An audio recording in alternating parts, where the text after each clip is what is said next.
Invest in people, help them win, and the sales will follow. That's exactly how today's guest went from sales support to running national accounts in the industry. Welcome to the SKUcast, the podcast for innovators and maverick thinkers in the promotional product space. My name is Bobby Lehue. I'm glad you're here.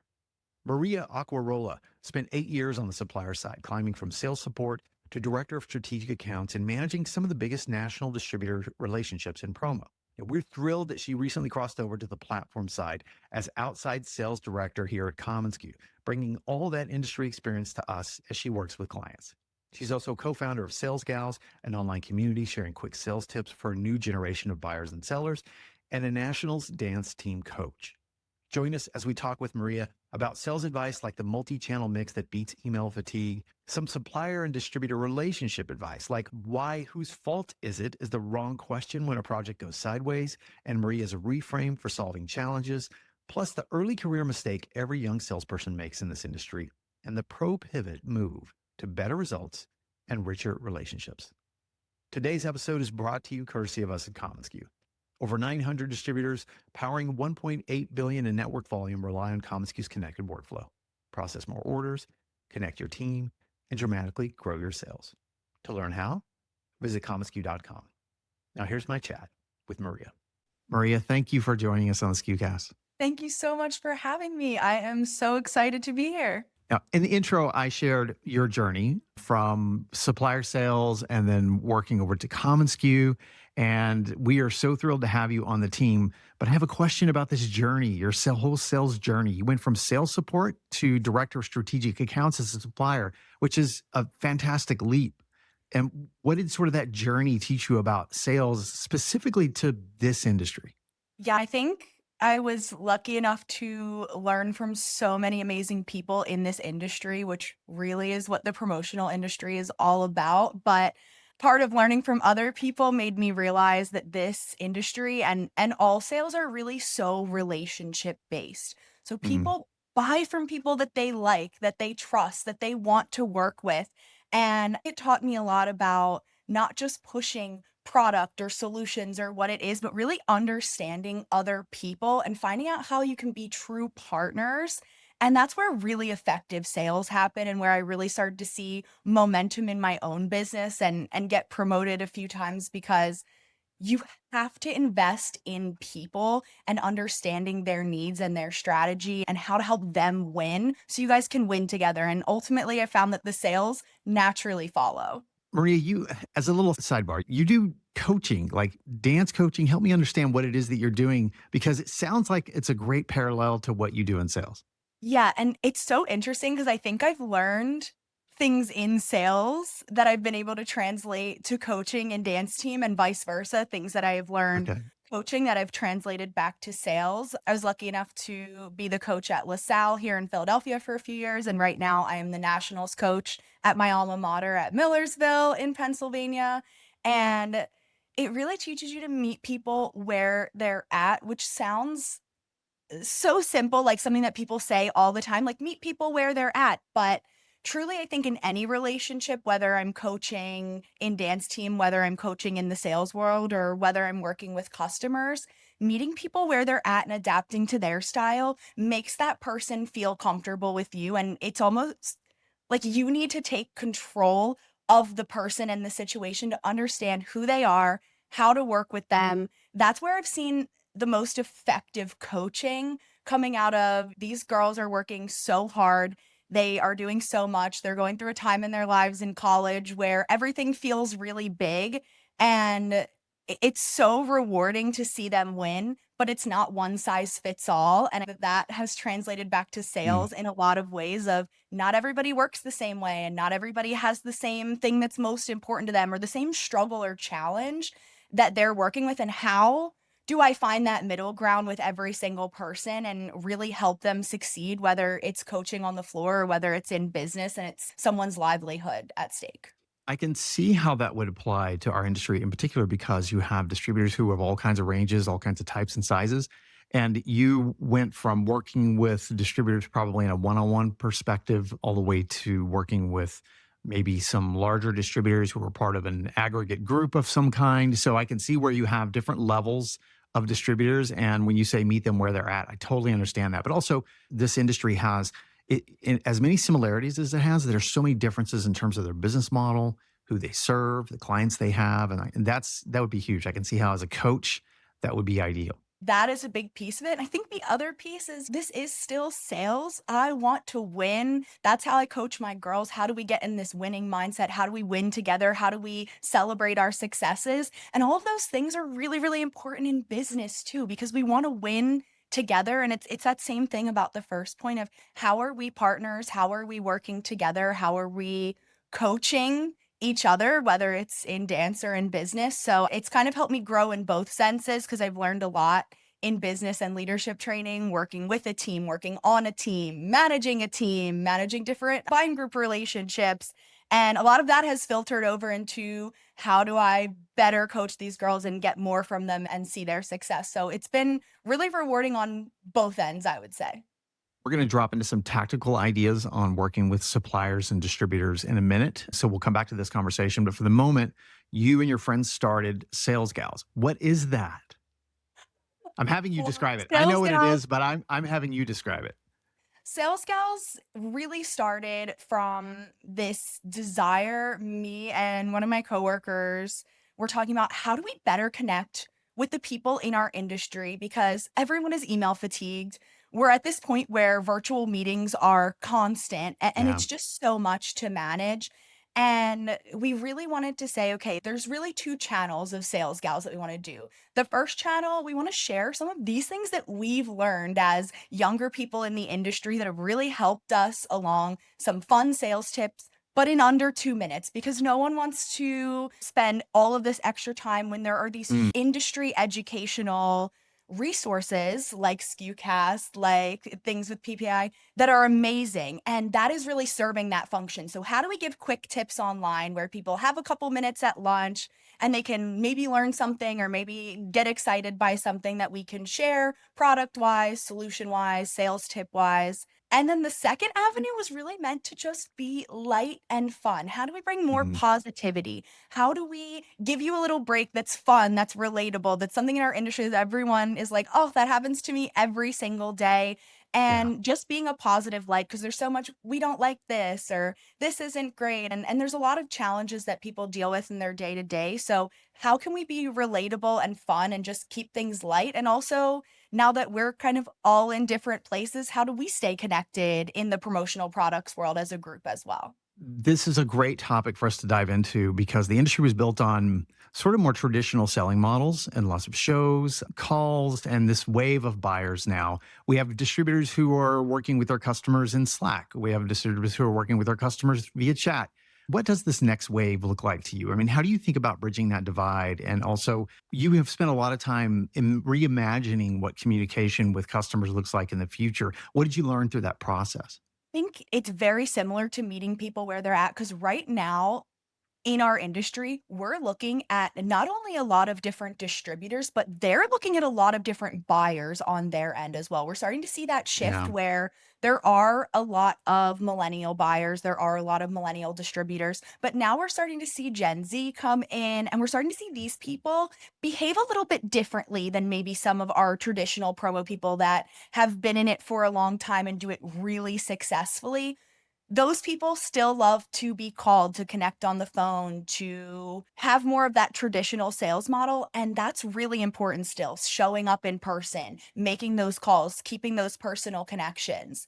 We find that the personal connection piece hasn't changed, but the younger generation maybe doesn't wanna be on calls. They're overloaded with emails, and it feels Yeah. intense and like a lot, so can we create these spaces online? Can we connect on LinkedIn? Where we're commenting on each other's posts and we're sharing projects that they've shared that they're really proud of and saying, oh my gosh, this is so cool and I love this and I want to share this to more of the industry. It builds that relationship and trust online. And I'm even thinking of just some small examples since we started Sales Gals. We've been at events and we see these other people that are doing things that are similar or maybe even bigger than we're doing online. And we'll see them at events and they're like, you guys are Sales Gals. And we're like, we know you, whether it be, Yeah. Promo Kate or JQ or anybody else that's doing these really big things online. It's almost this separate community that's starting to form. This group that's in So many different companies and so many different sides, service provider, supplier, distributor, and everyone's collaborating online for that same goal. So that's been a really cool way to connect with people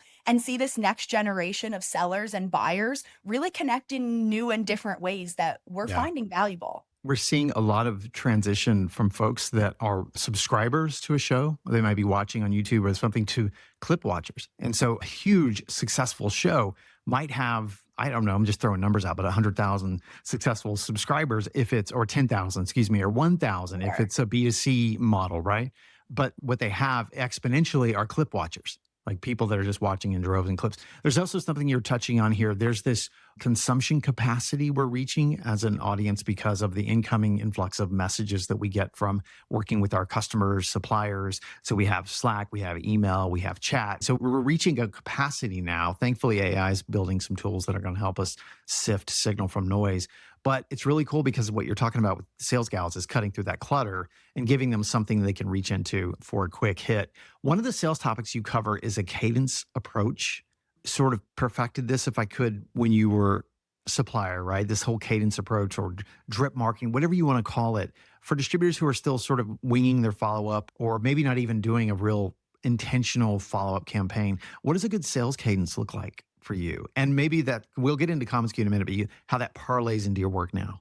Yeah, everybody has this big idea when you go anywhere, whether you have a network built already or you're maybe starting with cold outreach, which is certainly much more challenging, that we're going to send this compelling email. Maybe we had AI help us write it and it's amazing. And we're going to get immediate response and schedule Right. meetings and have sales blow up. And of course, that's what we all want to happen. But the reality is that everybody is doing the same thing. So it takes on average 7 unique different touches to actually reach somebody before they're going to respond. And that's even when it's warm. So even Yeah. more, it could be even more if it's cold and you don't know that person. So I always say in a cadenced approach, if you're going to reach out once, you probably shouldn't reach out at all because it's going to just fall to the wayside. You Great have to be point. that Yeah. consistent voice. So I think consistency in your cadence approach, a multi-touch approach, at least 7 touches, and mix them up. 7 emails in a row is just going to be email, email, email to somebody that's looking on the other end. Send an email, follow up connecting with someone on LinkedIn, maybe following up with them by liking or commenting on one of their posts and engaging with them in a different way, not just, hey, I want to have a meeting with you. And I think we all fall victim to that when we have certain quotas to meet or we have to have meetings or we're really excited to share something new and we push that so hard instead of just really building those foundational steps in our cadenced approach first of how do we connect on this human level. What do I have that might help you that I can start giving you some information and tidbits on? And then how do I learn what's going to work for you? I'm going to send you a few emails. I'm going to try and connect on LinkedIn. I'm probably going to try and call or text you.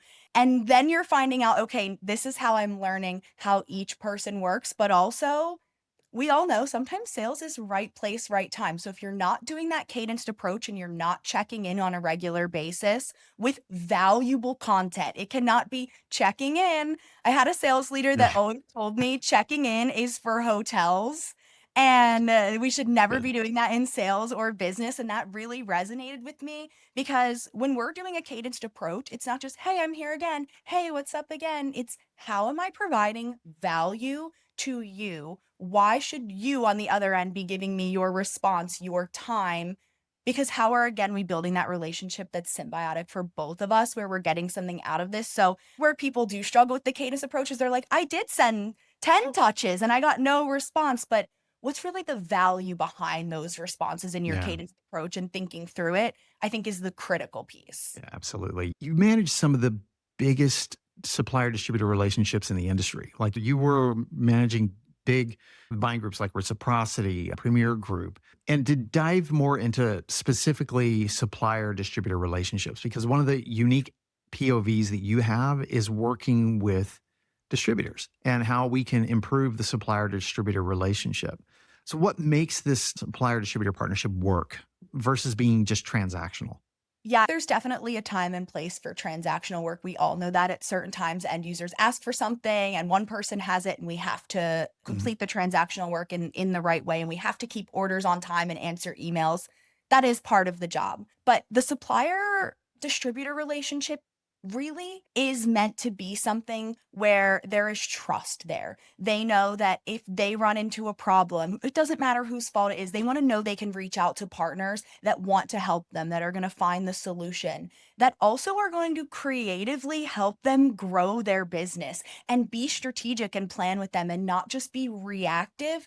So, in working with some of these groups, the coolest thing for me is that it's all about collaboration. How do we share more information about what's working, about what's not working, candidly? Because that can be a scary thing when you don't have trust to share things that aren't working in Yeah. your business and to feel like, did I share this with the right person? Is this going to come back to me in a negative way? So, that trust and the ability to get recommendations from other people on the same side, on supplier sides. I had so many people always reaching out to me like, "Hey, I know you guys don't do this, but do you know anybody for Yeah. Great XYZ?" point. Yeah. And that's again, it's like because I trust you and I know that you're gonna give me a recommendation from your network that I can also trust. And that's the biggest thing is this industry. Mark was saying it the other day. It's like high school. Everybody wants like a friend of a friend. And who should I use for this? And if you're not spending that time really building the relationship, showing up at events and being present, actually making connections, not just standing behind your booth and going to bed at night, all of those things, it's hard to put like an ROI ticket on building relationships, but it's truly the thing that grew my business the fastest was finding these people on the supplier and the distributor side that are willing to collaborate, that want to help. And you'll find that so many people in this industry just want to help everyone else succeed. And it's becoming less about this competition and friction, which always exists for certain end Yeah. user customers. But really, those groups are about how do we information share? How do we lift up the industry as a whole? How do we all collaborate and work together? And I really enjoyed doing that. It helped me shift my mindset from product to strategy because at the end of the day, it really doesn't matter what you're selling, it matters how you're selling it. Speaking of, I would be remiss if I didn't talk about problem resolution when it comes to suppliers and distributors. We just left CEO Summit. We had some of our best customers there for talking about just the challenges in the business. And the topic will always come up about dropped projects, in hand dates that were missed, inventory misses. Like the industry is so complex and complicated that there are so many volatile things that can happen in the span of a week. One distributor friend said this. He said, at the beginning of the day, you can feel like a hero. At the end of the day, you're so exhausted by doing problem resolution. Oh So, no. let me ask you this, Maria. How can we be better on the distributor side when there are problems and that inevitably happen in orders or projects? And how can we be better on the supplier side?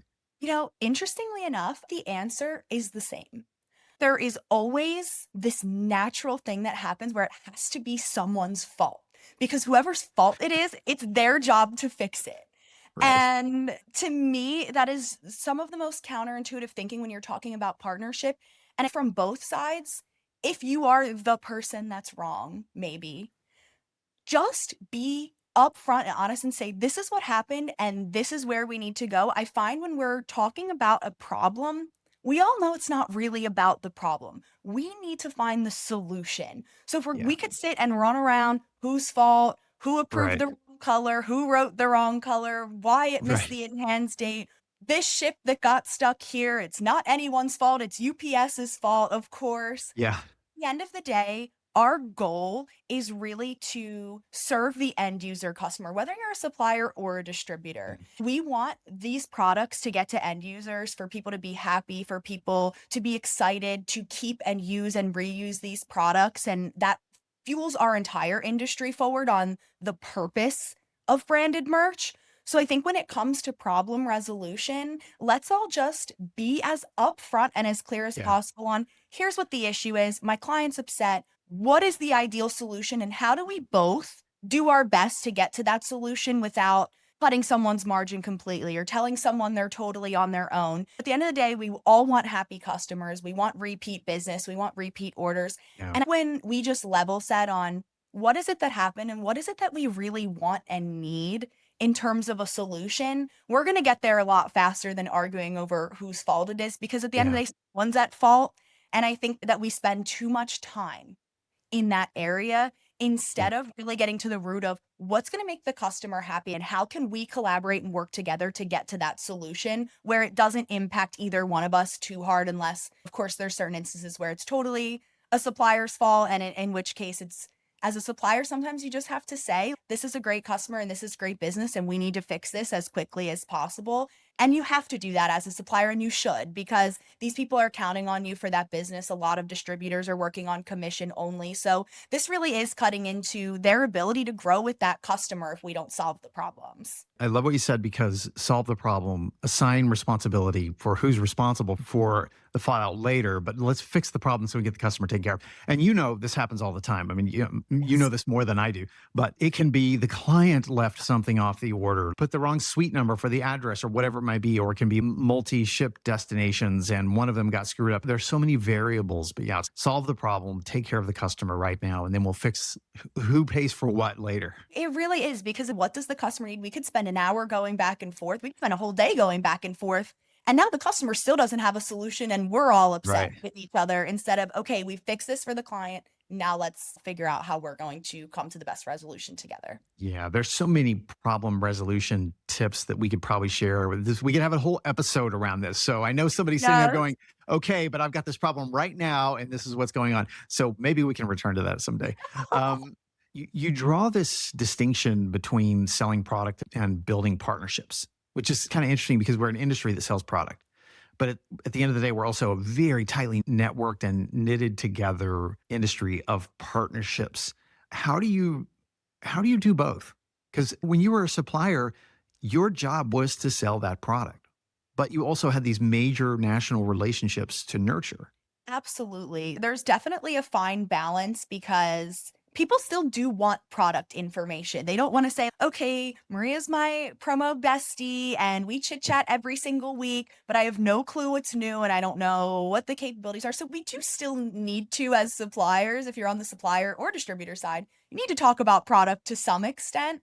And, building those strategic relationships of, here's what I can do as a sales rep to fuel your business, to help you grow, to support you in general. And that's the foundation. And then having them come to you, so I'm working with this healthcare client. What's really trending here? And that's when you kind of shift into the product solutions or those case studies, and sharing some of those examples, I think, is where that distinction happens. When we are leading with product, even if we have the best product, the reality of our industry is that a lot of people have the same kinds of products, albeit maybe not the same exact thing, but a lot Yeah. of us can provide the same solution, so to speak. So, how am I helping you capture more reorders? How am I helping you prospect new customers? How am I helping you go straight to a sale with the next product for a great customer that didn't order with us? How am I really being your strategic partner, with the layer of, these are my best product suggestions, these are why I love it, this is why end users love it. I use this product personally, which I did use a lot of our products personally, so it's really easy to recommend them. But that's what people want to hear, is, how am I seeing it in my day-to-day life? How are other people using it? Who else is buying it? What results are they seeing? They're Mhm. counting on you as the supplier to give them that information so they can be the expert to their client. So nothing that I said was specific to any one product. That's the key, is you need to be their resource for the end user, because they're not seeing everything that you're seeing. They're working maybe with one or two huge national brands that they need to be specific for events for, and they don't know what everyone else is now getting for golf events or what's new and what's trending. They don't know what everyone gave out for Nurses Week this year that was received really well. So I think them counting on you of, this person always gives me great information. I always get good case study examples. I understand the value of these products and how to position them to my customer. That's the value that we are bringing in the industry, is, how do we help you succeed? This is just the most relationship based industry I've ever Yeah. experienced. And people want to work with you when they trust you. And unfortunately, that does take time. So I think for new sales reps, it really is about, how do you earn that trust? and how do you build those relationships so you can start being that go-to. You spent nearly 8 years on the supplier side, and now you've crossed over to the platform side at commonsku. So, what made you take that leap? Well, that was a hard decision because I had a really great experience on the supplier side. I was able to move up multiple times. I was working with some of the most delightful people in the industry. My customers were amazing. It was a lot of fun, and our product was so fun.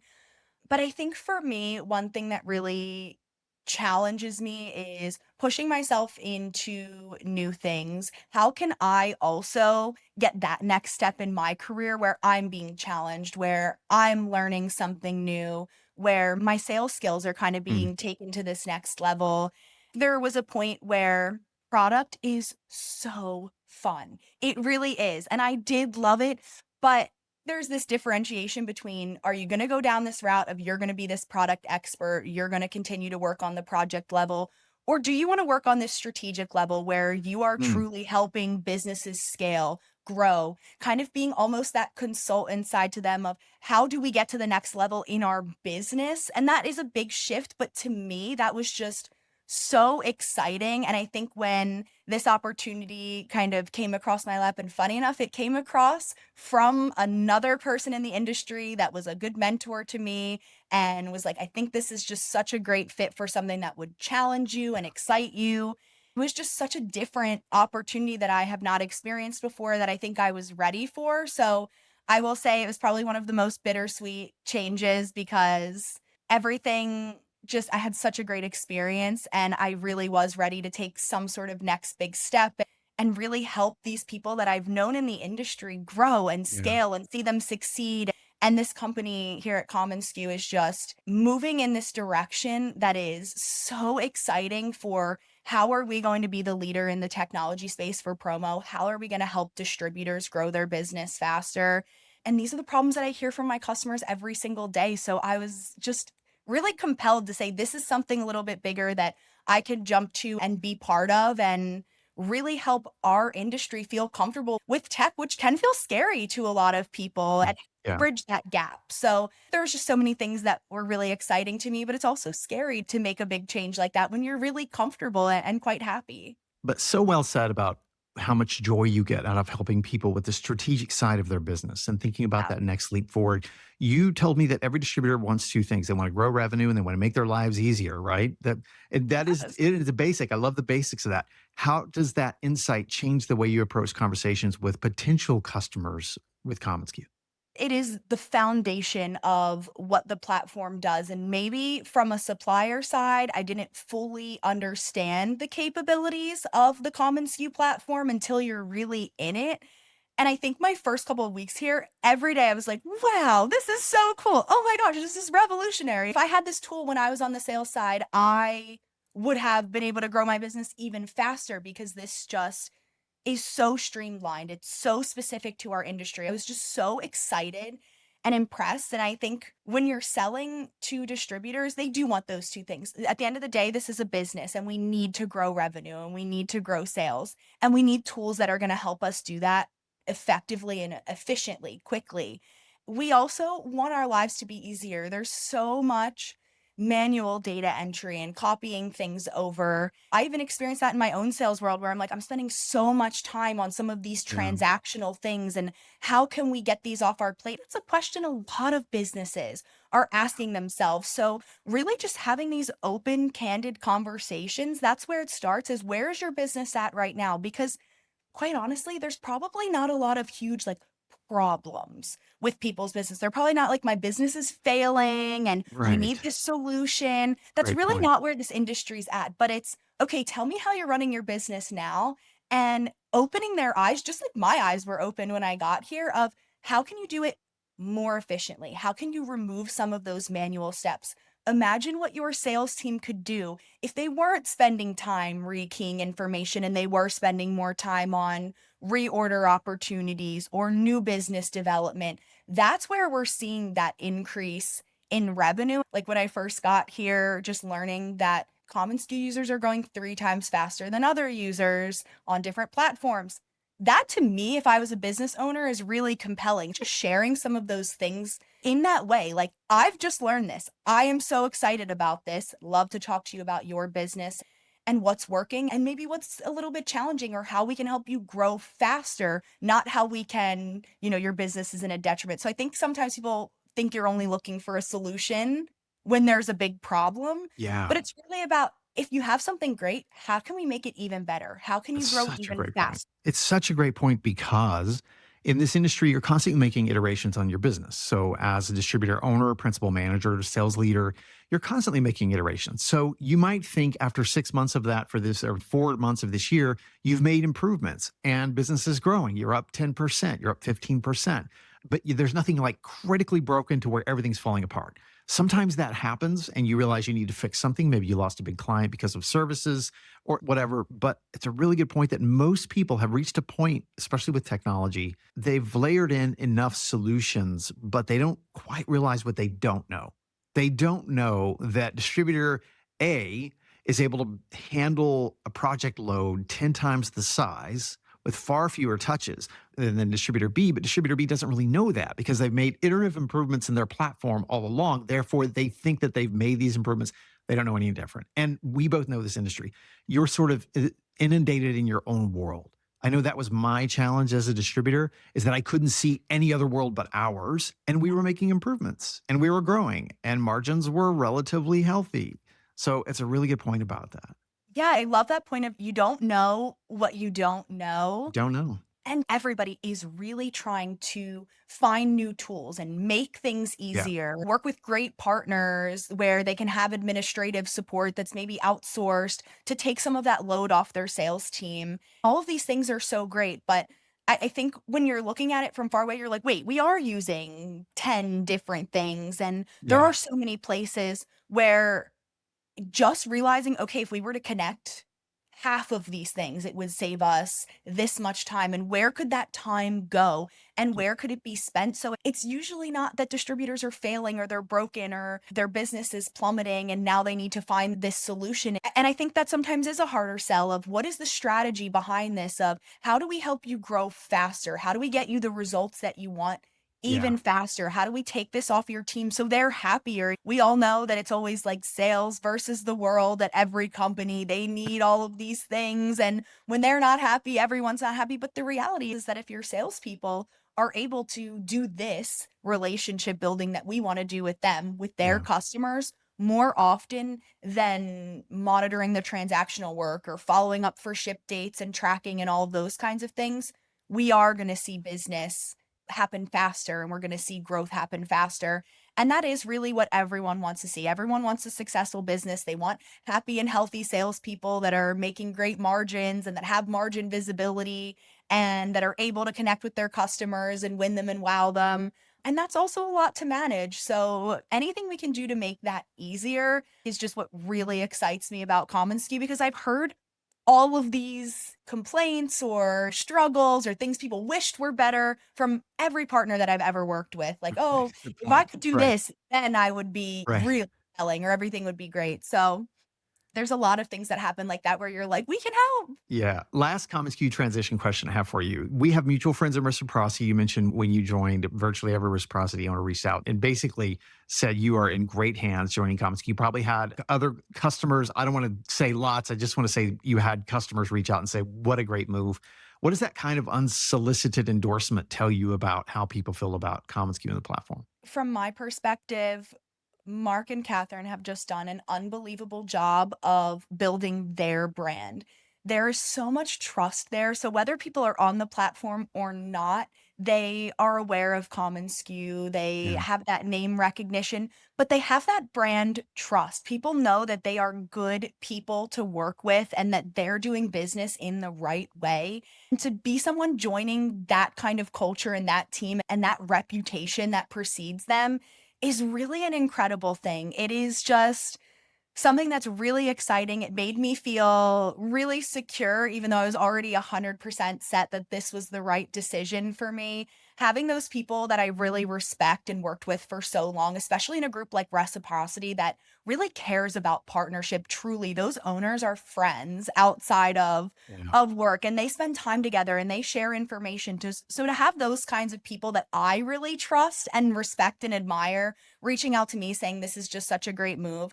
I know that this is a business that's going to do things in the right way, that is going to look out for their customers and make changes for people that are going to help their business truly. And that trust, it's earned. So clearly there's something that's been going on for a long time to earn that kind of reputation and to solicit that response from my own customers and my own network. And it was just really an exciting and incredible thing, especially, like I said, from people that I really trust and admire to say, this is going to be so great for you. You are in the best hands. Last question for you, Maria. You had 8+ years of journey in sales so far, and you skyrocketed from just entering the industry and going, what is this, to managing national accounts. So this is no small leap, what you did. You are now with commonsku, and this is another leap for you. So you're helping customers strategically think about their future. What do you know about selling now that you wish someone had told you in the early days when you first joined the industry? And the reason why I ask it is because there for two reasons. One is I remember interviewing Sandy Gonzalez, speaking of reciprocity. I remember her and I talking about the character traits that someone shares, the similarities between day one salesperson and a day 100,000 salesperson, that there are similar characteristics, right? There's confidence, there's courage, there's all these things. But those of us that have been doing it a while can learn from folks that have just had this meteoric rise in the business. So it's a question not only for people that are new, but for folks like me that need to rethink how I'm selling. So I'll let you answer the question, but what do you wish you knew? There's a couple of things that I wish I knew. I wish when I first started, I understood the industry, I guess, a little bit better. We don't always get such a great crash course into what this very unique world is. I did lead so quickly with, oh, we have these great features or we have this great thing that we can do. And it just really it was not very sticky. I was not gaining traction. I was so lucky to have a sales consultant brought in for our team probably midway through my career that really changed my perception on everything of how do we start the conversation with what matters most to who we're talking to and understand them as a person and understand them as a business owner or as a salesperson and understand their challenges and dig deep into that, really learning and pausing before we start pushing solutions, before we start shoving product. And we all do get so excited about that. But in our industry, people want to feel heard. They want to feel like you understand them. When I really started shifting that, I started seeing a lot of momentum from my end when I really started leaning into, okay, let me understand these buying groups and how they're different and what matters to people in each group and how I'm going to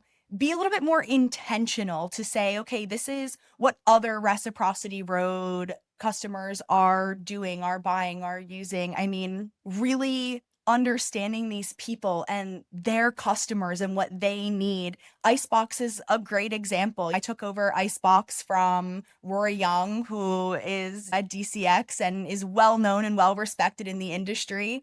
And when I worked with him, he was very well known and very well respected. It was a tough transition for me with Icebox. They didn't trust me right away. They knew Rory and they loved him. Right. As a young salesperson, we're like, but I'm going to get your order there on time and I'm going to show you all these things. But it took me taking a step back to say, hey, let me get to know you guys. Let you guys get to know me before they really started trusting me with projects because these are their customers that they've known Right. forever. Right. And just sending them things out of the blue, I felt like I was being so intentional and so proactive. And they felt like I didn't understand their clients' brands or what they really wanted.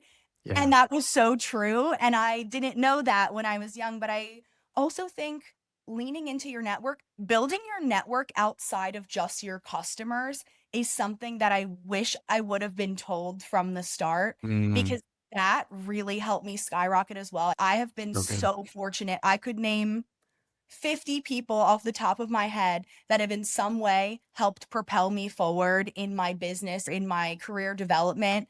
And I wish I would have known the importance of that because when I first started going to shows, I was so fixated on making my booth so amazing and showing them all the product and getting all these sales and showing the ROI.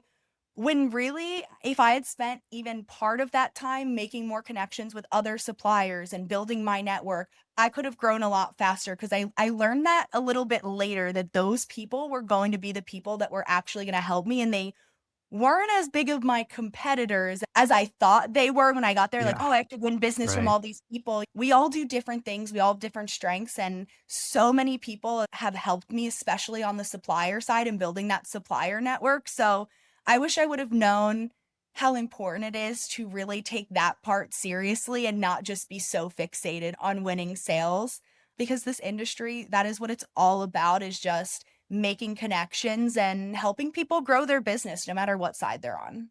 A great point. Maria, thank you. I think most of our listeners know this, but we're proudly built by promo for promo. And just having you on the team, especially with your supplier side experience, all these relationships, is just fantastic. I mean, listeners honestly might not know that we now have 3 former distributors on the team. If you include Mark and Catherine as one, and then we have myself and then another distributor on our customer success team, who former distributors now on the commonsku team, and having your perspective both from the supplier, but also working deeply with distributors and understanding their business. So I'm glad that we as a brand and a company still continue this by promo for promo. And you are a huge benefit to our team for this POV that you have and for your insight. So thank you, Maria, for joining us. Oh, well, thank you for saying all that. I am so excited to be here. This team is incredible. The platform is amazing. And I'm just excited to see where everything is going to go. So thank you so much for having me. You bet.